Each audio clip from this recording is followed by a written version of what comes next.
So in our previous video, we had learned about carbohydrates and fats and their impact on melatonin. And in the video before that, we talked in detail about light and the importance of reducing certain light sources as we get closer to bedtime. So the last two things that we are really going to talk about, two major categories that I want you to know about. Number one, caffeine. So definitely, I'm hoping you've heard before that caffeine impacts your sleep.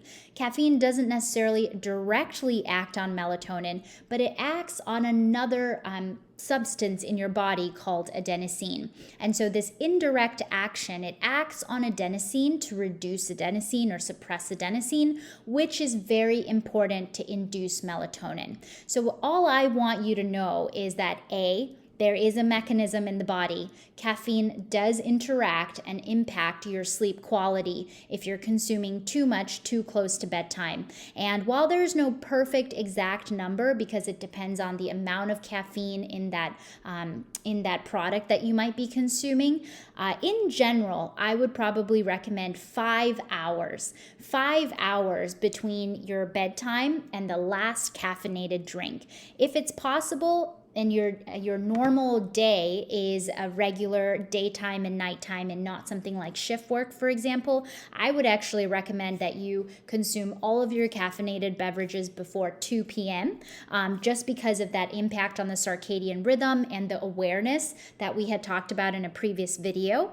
But overall, generally speaking, 5 hours, you want to give a good large 5-hour gap between when you've exposed your body to caffeine and expecting that melatonin to rise in order to get you into sleep state. The second thing that we talk about very quickly is temperature. So in general, for our body to feel safe, for our body to be in its very productive state, we really want the center, the core, to be nice and warm.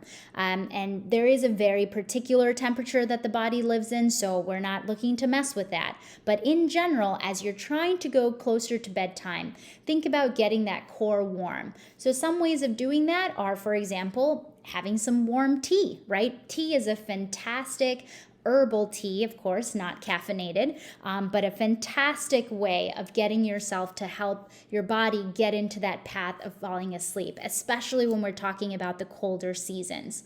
But having that warm cup of tea or taking that warm shower, that's really what it's helping doing, is getting that core nice and warm. Another option is actually getting your extremities cold. So when your extremities are cold, your body tends to shunt a bunch of the blood towards your core, which will get your core a little bit warmer and lead you again towards that restorative sleep.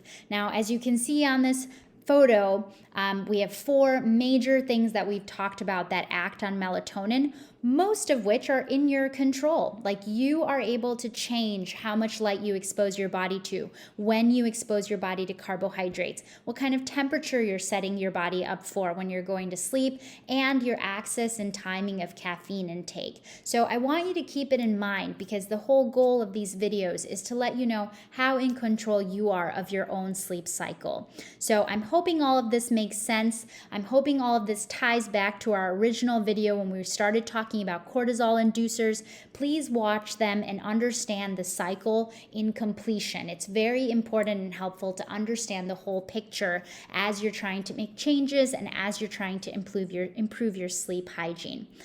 So I hope this was helpful to you, and I'll see you in our next video.